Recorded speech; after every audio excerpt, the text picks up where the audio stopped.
Dans cette vidéo, nous allons répondre à une question qui m'est souvent posée. Quelles sont les différences entre les formats JPG et PNG? Comme nous l'avons vu dans une précédente vidéo, une image numérique est une sorte de mosaïque dans laquelle un carreau s'appelle le pixel. Chaque pixel contient plusieurs données, sa couleur, son intensité lumineuse et son degré de transparence. La technologie actuelle permet de capter à la prise de vue des millions de pixels d'un seul coup pour produire des images numériques de plus en plus précises. Mais en contrepartie, cela représente une quantité de données considérable. Comme les images numériques sont destinées à être stockées ou envoyées, pour ne pas encombrer les disques et les réseaux, on utilise des algorithmes pour réduire le volume de ces données sans détériorer la qualité de l'image. Dans notre jargon, nous disons que les données ont été compressées. Le JPG et le PNG sont des formats de compression d'images numériques. Commençons par le format JPEG.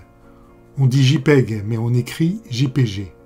Avec le format JPEG, on regroupe les pixels par petits blocs et on applique des formules qui simplifient son rendu. Le JPEG permet en moyenne de diviser par 10 la taille d'une image numérique sans que l'œil humain soit capable de voir la différence avec l'image originale.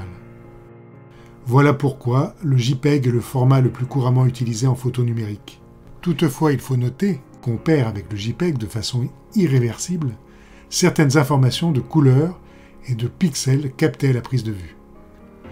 Passons maintenant au format PNG. Comme nous l'avons vu, une image numérique est une immense suite de lignes composée de pixels de toutes les couleurs.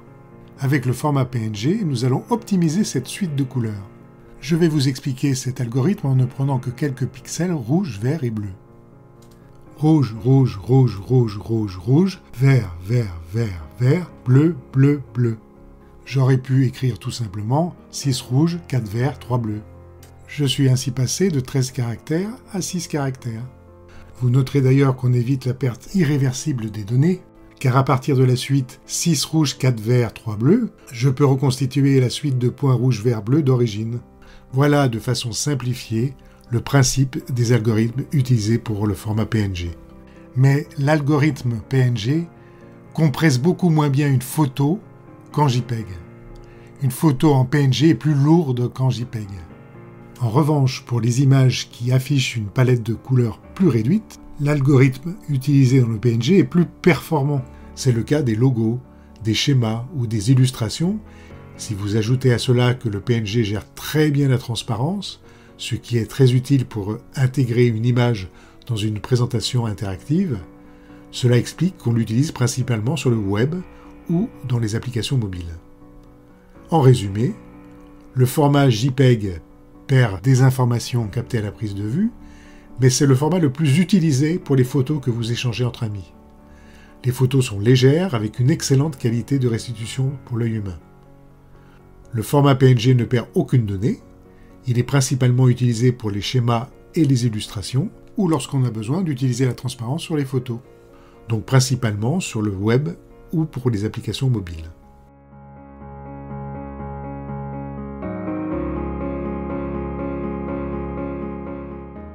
À bientôt pour une prochaine vidéo.